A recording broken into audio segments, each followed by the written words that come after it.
wabarakatuh. Bismillah, alhamdulillah. Alhamdulillahillazi an'amana bi anwa'in ni'am.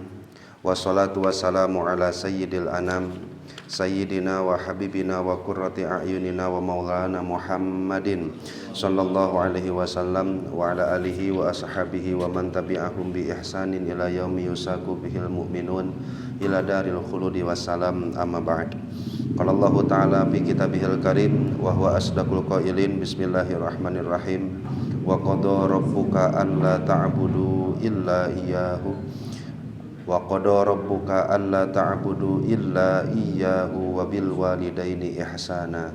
Al-ayah. Shadaqallahul azim wa shadaqa rasuluhul karim wa nahnu ala zalika minasyahidin wa syakirin walhamdulillahi rabbil alamin. Wa qala fi du'a rabbi israh li sadri wa yassir li amri wahlul 'uqdatam min lisani yafqahu qawli. Allahumma sakhkhir lana lisana sidqi waj'alhu mahallal fahmi lil khitab wa nutqa bis shawab wal amala bis sunnati wal kitab. Allahumma iftah lana abwabal ilmi wa zidna ilma wa fahma wa alhiqna bis sholihin. Allahumma iftah alaina futuhal arifina bi hikmatika wa anshur alaina rahmataka wa zakirna ma nasina ya zal jalali wal ikram walhamdulillahi rabbil alamin. Ala hadhihi niyatil hasanah wa bi kulli niyatin sholihah. Al-Fatihah. A'udzu billahi minasyaitonir rajim. Bismillahirrahmanirrahim. Alhamdulillahi rabbil alamin arrahmanir rahim maliki yaumiddin. Iyyaka na'budu wa iyyaka nasta'in. Ihdinas siratal mustaqim. Siratal ladzina an'amta 'alaihim ghairil maghdubi 'alaihim waladdallin. Bismillahirrahmanirrahim. Qala mu'allifu hadzal kitab rahimahullahu ta'ala wa nafa'ana bihi wa bi ulumihi wa a'ada alaina min barakatihi wa karamatihi. Allahumma wafiqna li isabati shawab wa janibna zayga wal irtiyab wa anfa'na wal muslimina bima hawa hadzal kitab. Hikmah yang ke-192 dari kitab Syekh Ibnu Athaillah As-Sakandari berbunyi, bismillahirrahmanirrahim. Alima qillata nuhudil ibadi ila muamalatih fa'aujaba alaihim wujuda ta'atih fasaqahum ilaihi bisalasilil ijab. Ajiba rabbuka min qaumi yusaquna ilal jannah bisalasil. Nah, ini hikmah yang insyaallah coba kita akan pahami bersama-sama. Hikmah tersebut secara harfiah maknanya adalah alima qillata nuhudil ibadi ila muamalatih. Allah tahu bahwa sedikit sekali hamba-hamba Allah yang bergerak untuk mau beramal karenanya, atau Allah tahu sedikit sekali hamba-hamba Allah yang terbangun untuk bermuamalah dengan Allah, berinteraksi dengan Allah melalui ibadah. Akhirnya karena ketahuan Allah, kemahatauan Allah bahwa hamba tersebut akan sedikit sekali yang tergugah untuk melakukan muamalah dan ibadah terhadap Allah, fa'aujaba alaihim wujuda ta'atih, maka Allah wajibkan keberadaan taat dari hamba kepada Allah Subhanahu wa taala. Fasaqahum ilaihi bisalasilil ijab, maka Allah menggiring hamba-hamba tersebut ilaihi menuju Allah bisalasilil ijab dengan rantai-rantai belenggu kewajiban. Dalam sebuah hadis diucapkan, nah ini masuk hadis tersebut dalam penggalan hikmah Syekh Ibnu Athaillah As-Sakandari. Ajiba rabbuka, kata Rasul, ajiba terheran-heran, rabbuka Tuhanmu, Tuhan kalian semua, min qaumin terheran dari sebuah kaum, yusakuna ilal jannati bisalasil, yang mereka digiring masuk ke dalam surga tapi dengan rantai belenggu. Nah, ini penggalan hikmah yang insyaallah coba kita akan pahami sedikit demi sedikit apa yang dimaksud oleh Syekh Ibnu Athaillah As-Sakandari. Pada hikmah sebelumnya kita sudah diberitakan beberapa hikmah yang menggambarkan betapa Allah itu maha rahmat, maha penyayang, maha lembut kepada hamba-hambanya, sehingga hamba-hamba dikhawatirkan karena rongrongan hawa nafsunya, karena pergelutan antara nafsu dan akalnya yang selalu dibenangkan oleh nafsu dan syahwatnya, sehingga waktu-waktu ibadah sama Allah ditetapkan agar si keberadaan ibadah tersebut tidak hilang ketika malas datang menyerang. Keberadaan si ibadah tersebut tidak hilang ketika nafsunya menang melawan akalnya. Akhirnya ibadah-ibadah yang Allah wajibkan kepada kita, itu ditetapkan dengan waktu kebanyakannya. Tentu diwajibkannya ibadah karena kemaslahatannya untuk kita. Di waktu-waktunya ibadah yang diwajibkan pun kemaslahatan untuk kita. Bahkan setelah di waktu-waktu pun ibadah, Allah memberikan waktu tersebut beberapa pilihan untuk hambanya, sehingga kewajibannya walaupun berwaktu tetapi tetap ada waktu untuk hamba memilih kapan ibadah itu hendak ia laksanakan. Nah, sehingga itulah hikmah kenapa sholat 5 waktu ada waktunya, kemudian kenapa waktu tersebut ada awal dan ada akhirnya, karena di dalamnya penuh dengan kemaslahatan dan kebaikan yang Allah anugerahkan untuk hamba yang menjalankan ibadah tersebut. Nah, timbul lagi pertanyaan, apa yang paling cepat mendatangkan seorang hamba kepada Allah? Maka dalam hadis kursi Allah Subhanahu wa taala dawuh, wa ma taqarraba 'abdi ilayya bi ahabba ilayya bi syai'in mimma ibtaratuhu alaih. Tidak ada sesuatu yang paling aku cintai dari seorang hamba yang senantiasa mendekatkan diri kepadaku kecuali melalui ibadah-ibadah yang diwajibkan. Jadi kalau Bapak mau bertanya, cara cepat dekat dengan Allah itu apa? Sempurnakan yang wajib. Nah, timbul pertanyaan, terus kenapa ibadah itu diwajibkan? Ada yang diwajibkan, ada yang disunatkan. Kenapa enggak semuanya aja sunat? Kenapa enggak semuanya wajib? Jadi aya nu sunat, ada nu wajib. Nah, kalau ulama ahli kasab menjadi teang we semua nanti punya hikmah per hikmah nanti. Apa ini teh? Tujuannya Allah bukan tujuan. Nah, kalau tujuan kan rada kasar lah ya banyak, karena Allah menciptakan segala sesuatu tuh nggak punya tujuan. Maksudnya nggak punya tujuan tuh tidak ada kebaikan yang kembali kepada Allah ketika Allah memerintahkan menciptakan sesuatu.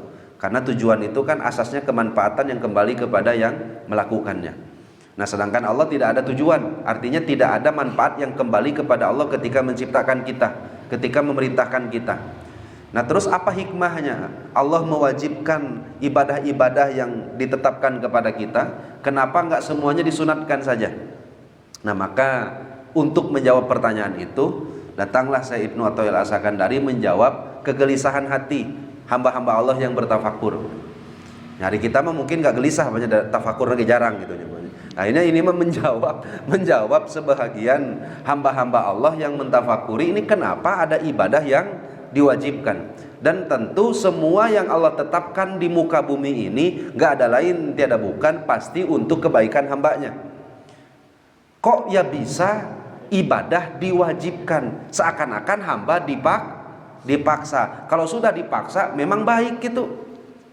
Katanya semua yang Allah tetapkan di alam dunia ini baik untuk hambanya. Dan rasaan mah lebih baik kene disunatkan tibatan diwajibkan. Nah, akhirnya kenapa itu bisa terjadi? Maka kata Syekh Ibnu Athaillah As-Sakandari, alima qillatanuhu dil ibad ila muamalatih. Seorang hamba Allah sudah tahu bahwa semua hamba itu pasti sangat sedikit sekali mau berinteraksi dengan Allah, mau beribadah kepada Allah. Hamba yang Allah ciptakan sudah tahu wataknya Allah Subhanahu wa taala, sudah tahu watak hamba-hamba ini. Kalau dibiarkan pasti mereka kebanyakan tidak mau bermuamalah dan berinteraksi kepada Allah. Nah, sehingga agar itu hilang, agar mereka tumbuh keinginan untuk melakukan kewajiban, melakukan muamalah dengan Allah, maka sebahagian ibadah-ibadah diwajibkan oleh Allah Subhanahu wa taala. Nah, nanti insyaallah kita berikan amsalnya, Pak, percontohannya. Dah kalau mau diwajibkan, namun tidak diwajibkan mah pasti yakin nggak akan ada yang sholat. Kalau tidak diwajibkan, yakin pasti nggak akan ada yang sholat. Nah, sehingga Allah wajibkan sebahagian ibadah agar hamba-hamba tadi mau bergerak terbangun untuk bermuamalah kepada Allah. Yang mana itu kayak hamba tadi digiring oleh Allah, digusur oleh Allah dengan rantai, yang rantainya itu adalah kewajiban-kewajiban ibadah, digiring menuju surganya Allah Subhanahu wa ta'ala. Nah, ini bukti apa yang Allah sabdakan dalam surat Ali Imran, walillahi yasjudu man fis samawati wa man fil ard, man fis samai wal ardi tau'au wa karhau wa ilaihi yurja'un. Langit, seluruh hamba makhluk yang ada di langit, seluruh makhluk yang ada di bumi, semuanya sujud menyembah Allah, taat kepada Allah dalam dua kondisi. Gak mungkin lepas dari dua kondisi ini. Satu, tau'an, sukarela, wa karhan, dipaksa. Dua jenis hamba Allah. Jadi satu, ibadah dan sujudnya itu sukarela, yang kedua ibadah dan sujudnya itu dipaksa. Kira-kira kita bagian yang mana?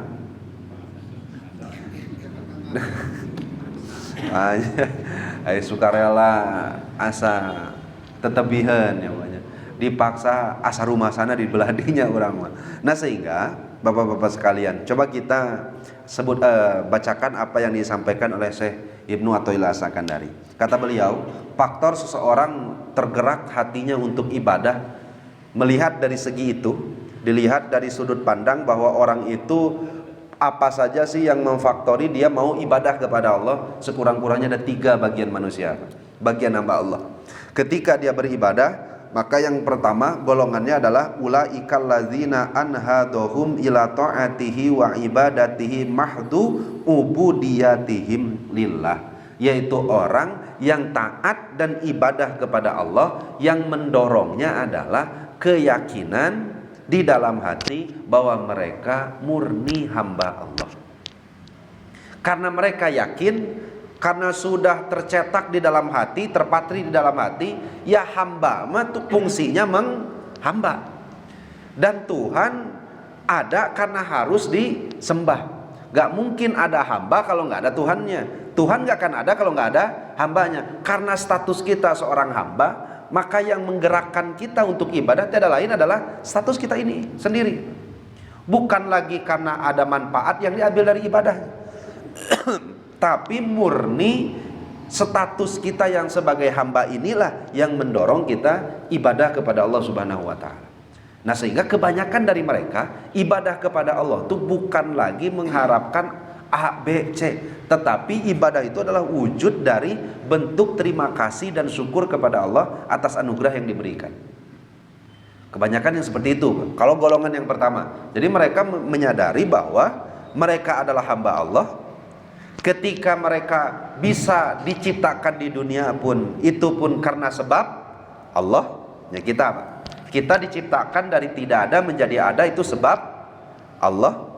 Kemudian ketika kita dipilihkan bisa memeluk agama Islam, sehingga hati kita terbuka untuk memeluk agama Islam, itu sebab upaya kita atau murni dari anugerah Allah. Ya, kita sekarang alhamdulillah dalam keadaan status muslim, mukmin, mudah-mudahan kesananya muttaqin, kesananya lagi ya solihin, bukan statusnya menjadi orang yang soleh. Nah, kira-kira ini murni atas pencapaian diri sendiri atau anugerah Allah Subhanahu wa ta'ala? Anugerah dari Allah Subhanahu wa ta'ala. Nah, sehingga ketika ada orang beribadah, itu Syekh Ramadan Al-Buti dalam hikmah yang pertama itu pernah menceritakan ada seorang asisten rumah tangga di Syria itu lagi sholat tahajud, dunungannya keluar dari kamar. Ketika dunungan keluar dari kamar, ternyata perempuan tersebut lagi sujud berdoa dalam sujud terakhirnya. Jadi ketika sujud itu berdoa. Nah, isi doa nate, ya Allah, ya Tuhanku, karena sebab cintamu kepadaku, maka sehatkanlah badanku, lapangkanlah rezekiku, selalu tuntun aku untuk senantiasa beribadah kepadamu. Jadi redaksinya teh, ya Allah ya Tuhanku, karena sebab cintamu kepada aku, maka sehatkanlah badanku, lapangkanlah rezekiku, dan senantiasa istiqomahkan aku untuk beribadah kepadamu. Di antosan kudunungan anak. karena asas janggal kedengaran anak. Akhirnya kata dudungan anak teh, "Neng, ari ngadoa teh sok salah bae." Nah emang kumaha kitu, Kang? Ari ngadoa teh harusnya gini, "Ya Allah ya Tuhanku, karena sebab cintaku kepadamu, maka sehatkanlah aku. Lapangkanlah rezekiku dan tuntunlah aku untuk senantiasa istiqomah beribadah kepadamu." Kira-kira yang dari dua doa ini mana yang benar? Jadi ketika Bapak berdoa ke Allah, "Ya Allah, dengan sebab Engkau cinta kepadaku, sehatkanlah aku."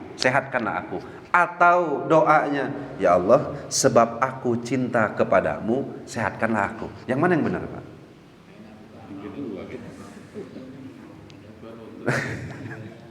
Ari nu kadua mah asati urang teh ragu-ragu ya Pak. Nah akhirnya dibalaslah oleh wanita tadi. "Kang, ari ngadoa jangan karena sebab cintaku kepadamu." Kenapa? Karena kata-kata dan kalimat itu muncul karena sebab si Dunungan melihat si hamba tadi lagi sholat tahajud. Wanita tadi lagi sholat tahajud. Wanita tadi tengah beribadah dan taat kepada Allah. Sehingga anggapannya semua yang terlihat itu adalah ungkapan cinta seorang hamba kepada Tuhannya. Nah sehingga pantasnya setelah itu berdoa, "Ya Allah, karena sebab cintaku ini yang diwujudkan dengan menyembah dan beribadah kepadamu, maka hasilkanlah maksudku, tujuanku, doaku." Tapi apa jawab perempuan tadi? "Kang, kalau bukan sebab cinta Allah kepadaku, saya gak akan bangun untuk sholat tahajud. Saya gak akan bangun untuk sholat tahajud. Kalau bukan karena cinta Allah kepadaku, maka aku gak akan pernah bisa menerima hati ini untuk beribadah, menyembah, bahkan memeluk Islam pun kayaknya gak akan bisa." Nah sehingga Bapak-bapak sekalian, pernah kita berpikir ketika Allah turunkan surat Al-Lahab, "Tabbat yada Abi Lahab."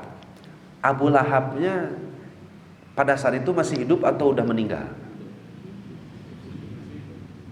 Jadi ketika Allah beritakan tabbat yada Abi Lahabiw watab, celakalah Abu Lahab. Ketika itu Abu Lahab sudah divonis ahli neraka. "Saya selanarong zatalahabiw wam ro'atu." Dia akan masuk ke dalam api neraka yang lahab. Yang lahab itu yang mulat-mulat apa tuh ya, yang menyala-nyala si apinya teh. Nah pertanyaannya, Abu Lahab pada saat itu masih hidup atau udah meninggal? Masih hidup. Ketika Abu Lahab pingin, harusnya kan kalau dia ingin menghancurkan Islam atau menggugurkan kemukjizatan Al-Quran, bisa tuh meureun pura-pura we masuk Islam. Supaya apa? Supaya yang ada di dalam nas Al-Quran itu kelihatan bohongnya. Terus banyak. Karena apa? Karena gak akan mungkin orang dinas masuk ke api neraka kalau dia Muslim. Laras apa? Yang dinas masuk neraka adalah orang yang meninggal dalam keadaan kafir. Ini gak bisa ditawar-tawar lagi. Kalau sudah kafir, musyrik meninggalnya pasti masuk neraka. Nah berarti ayat "saya selana rongza talahabi wamro'atu" ini menegaskan apa? Satu, Abu Lahab masuk neraka. Yang kedua, Abu Lahab meninggal dalam keadaan kafir. Laras apa? Dan pernah terketuk di hatena Abu Lahab, supaya orang setelah sahabat atau tabiin menganggap bahwa Al-Quran itu bukan mukjizat, saya rek bobohongan masuk Islam, membuktikan bahwa Al-Quran itu salah. Larasnya banyak, tapi tetap pernah. Akhirnya yang timbul jadi pertanyaan kita adalah, menjadi Islam sendiri itu pilihan kita atau murni karunia dari Allah? Karena kan secara logika Abu Lahab kurang pinter kumaha, nggak akan mungkin jadi kepala suku kalau nggak pinter. Yang aturan kan nggak sesuai, diakal-akalan supaya Al-Quran kelihatan bohongnya. Tuh kening saya masuk Islam, tapi tidak pernah terbesit pemikiran seperti Seperti itu. Nah akhirnya murni ya Pak. Yang pertama kelompok adalah orang yang ibadah kepada Allah, yang mana mereka beribadah kepada Allah karena mengakui status kehambaannya. Allah mewujudkan saya, Allah mematri keislaman, keimanan di dalam hati saya. Bahkan punten, salah satu doa yang sering diajarkan oleh Syekh Ramadan Al-Buti adalah dulu katanya ketika ayahandanya masih hidup itu sering berdoa dan sering mengungkapkan, ketika saya bersyukur kepadamu ya Allah, maka bagaimana lagi aku bisa membalas syukur, ketika aku bersyukur kepadamu ya Allah, maka mau bersyukur itu adalah nikmat yang engkau anugerahkan kepadaku. Sehingga ketika kita dapat nikmat kemudian mengucapkan alhamdulillah, nah itu tuh belum bersyukur. Kenapa? Karena mau mengucapkan alhamdulillahnya juga kan nikmat. Kemauan kita mau mengucapkan alhamdulillahnya nikmat yang harus juga kita syukuri. Nah sehingga nggak ada terbesit di dalam hati kelompok pertama bahwa ibadah yang mereka lakukan adalah ibadah yang membeli surganya Allah. Nggak. Kenapa? Karena semua ibadah yang mereka lakukan murni bentuk penghambaan kepada Allah dan sebagai wujud rasa syukur atas nikmat yang dianugerahkan. Berarti lamun kita golongan pertama sok minta surga atau minta kene. Kenapa minta surga? Minta surga bukan sebab mereka merasa pantas dan layak mendapatkan surga karena amal, bukan. Tapi mereka tetap minta surga karena butuh atas rahmat dan anugerah Allah. Beda ya Pak ya. Kalau kita mah terkadang ngedoa ya Allah masukkan saya surga. Karena kita meminta masuk surga itu seakan-akan merasa layak masuk surga karena amal dan ibadah kita. Nah tapi kalau orang-orang soleh, para nabi, para rasul meminta surga bukan karena sebab amal mereka yang mereka lihat, tetapi karena mereka memang butuh atas rahmat dan karunia dari Allah Subhanahu wa taala. Nah kira-kira masukkah kita golongan pertama? Nah, insya Allah mudah-mudahan Allah ijabah ya Pak untuk kita semua. Tapi perlu dicatat, kelompok pertama ini adalah wahum qillatun, sedikit sekali, wa yatanaqasuna ma'az zaman, setiap berganti waktu akan semakin berkurang. Sehingga sebutkan dalam Al-Qur'an wa qalilum wa qalilum minal akhirin, semakin akhir ya semakin sedikit. Nah kelompok yang kedua adalah ulaikal ladzina anhadahum ilaiha yaqinuhum bi husniha, ialah orang yang beribadah kepada Allah yang menjadi faktornya adalah keyakinan mereka bahwa ibadah itu berdampak baik untuk diri mereka, baik berdampak baik di dunia ataupun di akhirat.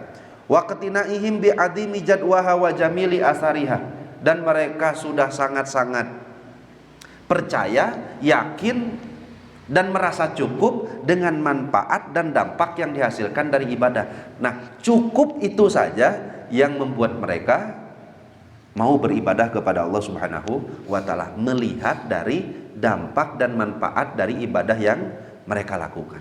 Nah, ini adalah kelompok yang kedua. Ada Allah teh merintahkeun puasa teh lain bukan karena Allah butuh puasa kita, tapi karena manfaat dan kemaslahatannya Allah simpan di puasa yang kita lakukan ini puasa.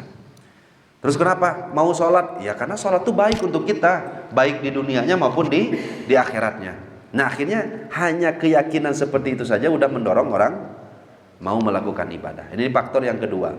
Yang ketiga, golongan ketiga adalah ini yang paling banyak, ulaikal ladzina anhadahum ilaiha tama'u bis shawab, adalah orang yang mau bergerak untuk beribadah karena menginginkan pahala yang dijanjikan. Dan yang kedua adalah karena sebab takut dari siksa yang diancamkan. Jadi dua faktor yang ketiga ini Pak, adalah golongan orang yang ingin mendapatkan pahala yang dijanjikan dan menghindari dari setiap ancaman yang Allah janjikan juga. Nah, apakah golongan yang ketiga ini selamat juga? wahum minan najina wal maqbulina insyaallah. Dan ini tiga-tiganya hamba Allah yang andaikan mereka benar-benar taat dan patuh kepada Allah, walaupun motivasi dan dorongannya beda-beda nih Pak.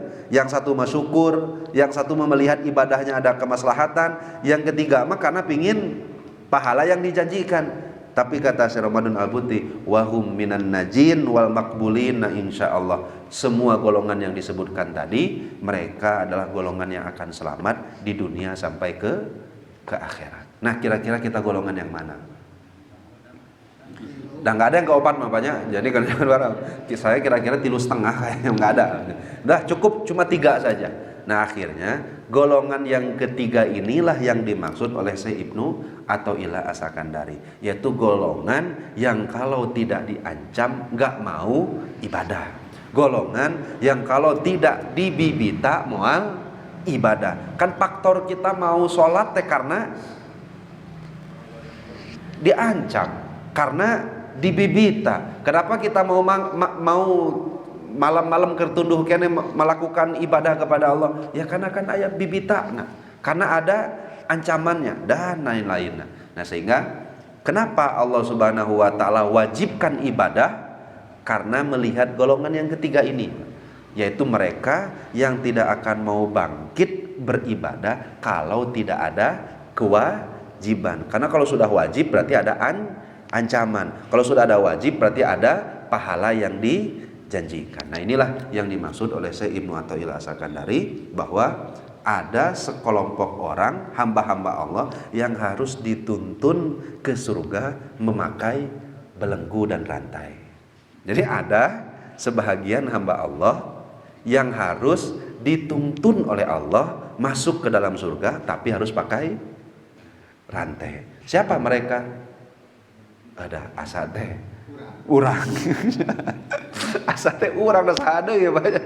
Asate urang yang harus masuk surga harus dituntun heula ku Allah teh. Harus dibetot heula ku Allah teh. Itu pun harus pakai rantai. Nah, ini terkenang asbabul wurudnya hadis yang disampaikan tadi. Allah terheran-heran dengan sekelompok kaum yang mereka harus dituntun masuk surga pakai rantai. Ini ceritanya tentang apa sih ya? Perang Badar. Jadi perang Badar itu perang yang tadinya mah sangkaan para sahabat yang ikut perang hanya melawan beberapa kapilah yang lewat, yang dagang, mencegat kapilah dagang tersebut yang disangkakan nggak akan sehebat yang mereka temukan di lapangan. Ada paling nu lewat dagang lah. Nah, nanti kita cegat di Badar. Tapi kan ekspektasi itu runtuh ketika mereka hadir di Badar. Ternyata yang disangkakan kapilah yang hadir hampir 3.000 orang. Dan semua pakai senjata lengkap. Tapi pada saat itu diwajibkan oleh Allah untuk perang. Nggak boleh mundur. Jadi salah satu dosa terbesar itu adalah al-firaru minal harab, larikan diri dari peperangan. Itu dosa paling besar-besarnya. Akhirnya ya berangkatlah perang. Sampai-sampai di surat Al-Imran kan Allah Subhanahu wa taala sebutkan wa antum azillah, keadaan muslimin itu sudah sangat parah sekali lemahnya. Barulah Allah Subhanahu wa taala diturunkan para malaikat musawimin namanya, dalam keadaan musawimin banyak, kemudian mereka semuanya berimamah, pakai ciri imamah. Nah, semua akhirnya diluluhlantahkanlah beberapa pasukan orang kafir pada saat itu, kafir Quraisy pada saat itu. Nah, kenapa harus seperti itu? Ya karena memang Allah Subhanahu wa taala mewajibkan perang, ternyata dalam-dalamnya mah ada kemaslahatan. Bahkan yang lebih hebatnya lagi, dari kelompok kafir Quraisy itu, Pak, ada orang yang ditawan. Setelah ditawan, mereka diancam. Diancamnya, kamu mau masuk Islam atau kamu mau diperangi lagi. Ya, artinya kalau tidak mau masuk Islam ya diperangi, bahkan ya nanti dibunuh gitu. Akhirnya banyak dari tawanan tersebut yang masuk Islam. Apa kata Rasulullah? Kata Rasulullah, ada sekelompok kaum, kata Allah, ada sekelompok kaum yang mereka harus digiring pakai rantai ke ke surga. Siapa masuknya? Yaitu tawanan-tawanan tadi. Geus nyaho nyembah Allah tuh baik. Udah tahu masuk Islam tuh baik, ibadah tuh baik. Kemudian taat kepada Rasul tuh baik, tapi kekeh kudu dipaksa dulu. Nah, inilah maksud dari hadis tersebut, Pak. Jadi ada orang yang harus dipaksa untuk berbuat kebaikan. Nah, mungkin kelompok itu kita ini, Pak. Nah, maksud pemaksaan tadi, Pak, rantai tadi bukan saja kewajiban, tapi ketika diturunkan musibah itu pun bentuk rantai yang mengikat seseorang untuk dituntun masuk ke dalam surganya Allah Subhanahu wa taala. Tapi selamat ke 3 golongan tadi? Insya Allah selamat. Gitu penginten, Pak. Jadi kenapa hikmahnya ada ibadah yang wajib? Ternyata itu adalah sebagai bentuk giringan dari Allah untuk sebagian hamba-hamba yang gak mau beribadah kecuali ada ancaman dan janji pahala dari Allah Subhanahu wa taala. Panginten sakitu, mudah-mudahan sing ada manfaatnya. Sebelum ditutup, Bang, apa ada tambahan atau mungkin ada pertanyaan? Boleh kita bahas bersama-sama. Cekap panginten banyak. Ujian musibah termasuk bagian yang menuntun hamba digiring ku Allah. Boleh.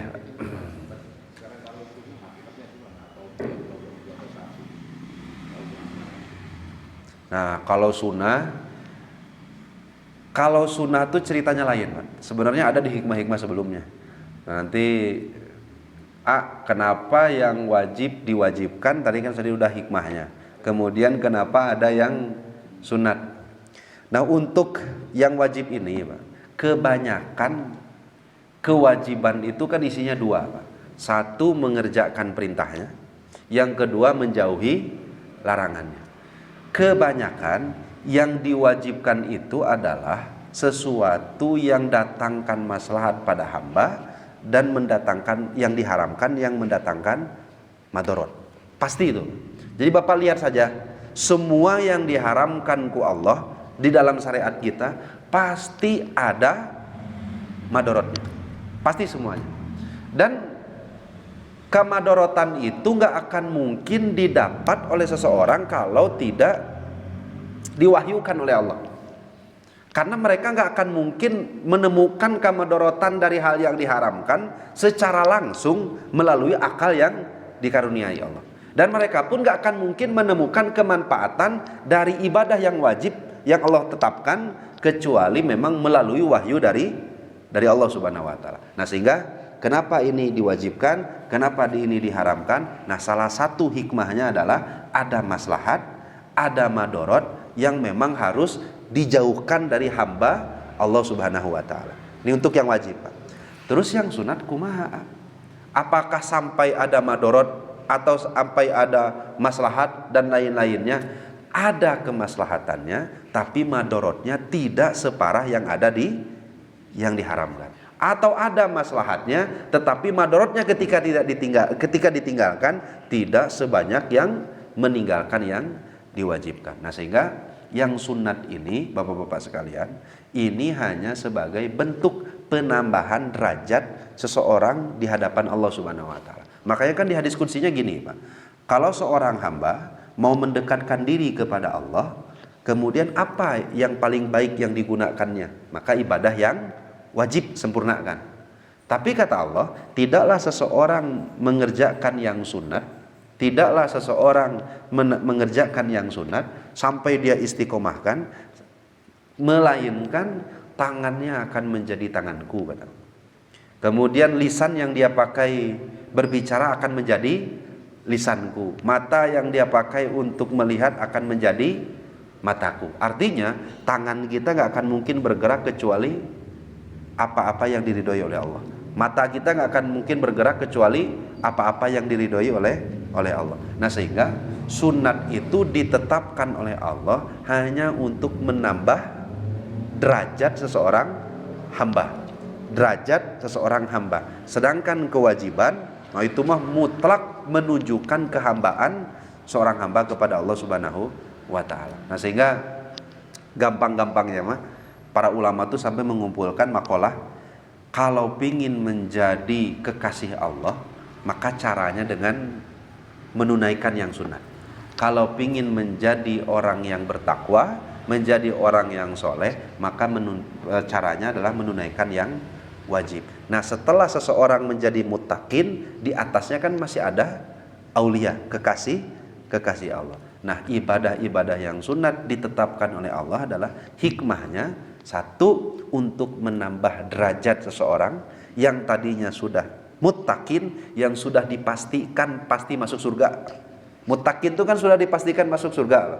Dan untuk menggapai muttaqin itu apa aja, Pak? Alladzina yu'minuna bil ghaibi. Berarti iman kepada Allah. Iman belum, Pak, kita? Iman, alhamdulillah. Alladzi yu'minuna bil ghaibi wa yuqimunas sholata wa mimma razaqnahum yunfikun. Berarti sudah sholat, sudah zakat. Walladzina yu'minuna bima unzila ilaika wa ma unzila min qablika. Iman kepada Al-Quran yang diturunkan kepada Rasul, dan iman kepada Zabur, Taurat, kemudian suhuf-suhuf yang diturunkan kepada sebelum Rasul. Berarti ini wajib semua enggak, Pak? Wajib kan? Sedangkan di Al-Quran disebutkan innal jannata uiddat lil muttaqin. Orang sudah takwa kemungkinan besar pasti masuk surga. Cuma kan di surga beda-beda juga derajatnya. Ada orang masuk surganya melihat Allahnya sebulan sekali, mau ditunggu waktu. Ada yang melihat Allahnya seminggu sekali. Bahkan ada yang melihat Allah tuh pagi-pagi sama sore-sore. Artinya kan kenikmatannya jadi beda-beda. Kemudian ada orang yang nikmatnya di surga tuh merasa puas ketika diberikan makanan oleh Allah, ketika diberikan bidadari oleh Allah. Tapi ada orang yang puas dan nikmatnya di surga ketika bercengkarama dan melihat Allah Subhanahu wa ta'ala. Ini apakah bisa didapatkan dengan muttaqin, Pak? Nggak bisa. Akhirnya kalau kita ingin mendapatkan derajat setelah kita masuk kategori yang diloloskan oleh Allah, nah maka istiqomahkan yang sunat. Nah, jadi kenapa ada wajib? Karena itu jadi tiket untuk lulus pendidikan Allah. Gampangnya kayak gitu. Kenapa ada sunat? Itu jadi cara untuk semakin dekat dengan Allah Subhanahu wa ta'ala. Nah, sehingga tidak sampai diwajibkan yang sunat karena sudah masuk kategori pendidikan Allah diwajibnya. Nah, yang sunat hanya sebagai cara semakin dekat dengan Allah Subhanahu wa ta'ala. Gitu Pak Haji. Cekap Pak Haji. Boleh. Menyambung pertanyaan Pak Saifu. Kalau orang mengerjakan sunat dengan harapan mendapatkan pahala, ya bisa mendapatkan pahala, apakah itu juga semacam belenggu seperti yang wajib tadi untuk masuk surga atau bagaimana? Kalau ada orang mengerjakan yang sunat kemudian berharap pahala, nah, ini kita pertanyaan kita ganti dulu. Boleh atau tidak? Jadi kalau ada orang melakukan yang sunat tapi mengharapkan pahala, kemudian ingin dijauhkan dari neraka, sah atau tidak? Boleh atau tidak? Boleh. Silahkan. Karena itu pun cara pendidikan yang Allah berikan kepada hambanya. Jadi Allah tuh ngedidik hamba kan banyak caranya. Satu, hamba dididik dengan cara dia diberikan anugerah dan nikmat sehingga dia sadar bahwa Allah tuh sudah sangat baik sekali kepadanya. Sehingga dorongan untuk ibadah itu muncul bukan karena perintah lagi, tapi atas dasar kesadaran. Nah, kemudian Allah pun memperlihatkan kepada hamba bahwa dari sekian banyak syariat itu ternyata syariat itu mengatur kita untuk menjaga 5 hal dalam kehidupan kita. Satu, syariat itu diatur oleh Allah menjaga kesehatan kita, menjaga akal kita, menjaga keluarga turunan kita, menjaga harta kita. Nah, sehingga mulai tumbuh kesadaran bahwa kewajiban syariat itu diberikan oleh Allah karena ingin kita berada di kemaslahatan dan kebaikan yang Allah persiapkan. Nah, sehingga dorongan mereka untuk beribadah adalah golongan yang kedua tadi, Pak, melihat kemaslahatannya.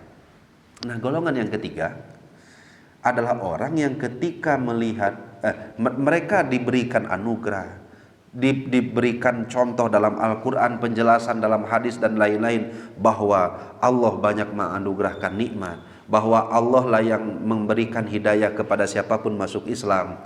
Kemudian Allah lah yang memerintahkan sholat, yang sholat itu manfaatnya anu. Tapi belum juga tertegun hatinya untuk mau melakukan ibadah atas dorongan itu. Akhirnya muncullah cara yang ketiga, Allah mendidik hambanya dengan cara dibibita dan diancam. Dan ini hanya yang wajib saja atau meliputi yang sunat dan lain-lainnya? Kira-kira meliputi yang wajib saja atau hanya mencakup yang wajib saja atau meliputi yang sunat dan ibadah-ibadah yang lainnya?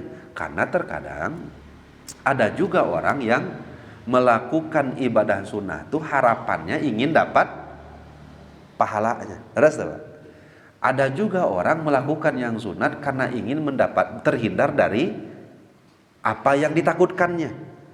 Nah berarti ini sama juga nggak dengan yang dimaksudkan oleh Syekh Ibnu Athaillah As-Sakandari? Ya sama juga, karena mencakup semua itu. Yang wajib ku Allah Subhanahu wa taala diberikan ancaman, diberikan bibita ya agar terdorong, karena dia nggak masuk di golongan yang pertama, yang kedua tadi. Nggak mau ibadah karena melihat anugerah Allahnya, dan nggak kelihatan kumanehna. Nggak mau juga ibadah karena melihat baiknya ibadah yang Allah syariatkan, nggak kelihatan di syariat baiknya, dampak dari syariat tersebut. Akhirnya sudah masuk golongan yang ketiga, yaitu orang yang harus dipaksa untuk masuk surga, baik melalui yang wajib ataupun yang sunat. Dengan cara apa? Dengan cara diancam atau tidak dijanjikan apa yang dia inginkan. Nah, jadi meliputi mau yang wajib ataupun yang sunat. Gitu Pak. Cekapnya. Ada lagi Pak?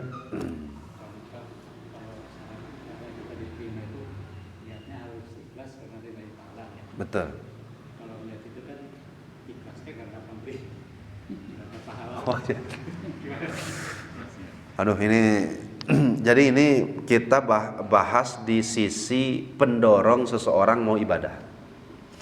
Sedangkan ketika melaksanakan ibadah, memang nanti kategori hamba dalam melakukan ibadah itu si pendorongnya masih ke bawah ketika ibadahnya atau setelahnya, atau mungkin bisa hilang. Jadi gini Pak, awal mulanya Bapak tuh terdorong ibadah karena takut, tapi karena sudah merasakan dampak baiknya dari ibadah, akhirnya dorongan takut tadi hilang dengan sendirinya. Mulai muncul dorongan di dalam hati bahwa ibadah ini saya yang butuh. Ada nggak kira-kira yang kayak gitu? Jadi ada orang yang pertamanya ibadah itu ya karena takut. Ada orang yang ibadah itu ternyata awalnya itu karena janji yang Allah berikan. Akhirnya ya dia ibadah karena itu. Kemudian setelah ibadah, akhirnya mulai lama-lama dia rasakan, keningnya sholat malam hari ketika orang tertidur itu membawa ketenangan yang belum ditemukan sebelumnya. Akhirnya dia tak dapat manfaatnya, dia dapat asar dari ibadah tersebut. Akhirnya kira-kira yang besok dan besoknya lagi yang mendorong dia ibadah, atau apakah kebaikan yang ada di dalam ibadah untuk dianya, atau masih janji dan ancaman tadi? Sedikit demi sedikit akan hilang. Nah, dalam bab ikhlas, mau nggak mau kita memang harus masuk ke tingkat ketiga dulu. Mau nggak mau. Jadi nggak mungkin ada orang ujuk-ujuk ikhlas ibadah tuh langsung karena menghambakan diri kepada, nggak mungkin. Pasti melalui step ini. Cuma ada yang stuck dirinya, naik mana nanti. Ada yang kemudian dia naik. Oh iya, bahwa saya udah nggak perlu lagi dibibitan, saya udah nggak perlu lagi ditakut-takuti, karena ternyata saya butuh ibadah tersebut. Seperti dulu, ketika masih kecil ada orang tua yang marahin anaknya, ulah gadang, buruk untuk kesehatan. Akhirnya karena ditakut-takuti, karena diancam, dilarang, akhirnya ya jadi nggak gadang. Tapi setelah dia terus bertambah umur, masih perlu nggak Pak dilarang? Masih perlu nggak ditakut-takuti? Ternyata nggak perlu. Kenapa nggak perlu? Karena sadar sendiri, bener. Teh buruk. Akhirnya ikhlas pun sama kayak gitu. Pas pertama kita ibadah kayak gimana niatnya? Ya sudah masuk surga lah. Apa niatnya pertama? Tapi boleh nggak? Saya ibadah tapi niatnya bukan karena Allah tapi karena surga. Boleh silakan. Tapi itu tingkat ikhlas yang paling bawah. Jadi tingkat ikhlas yang paling bawah tuh mengganti ibadah dipakai alat untuk membeli surga. Ibadah dipakai alat untuk menghindar dari neraka. Tapi kategori ikhlas, ikhlas. Yang nggak boleh itu ibadah dipakai alat untuk duniawi. Itu mah disebut ria.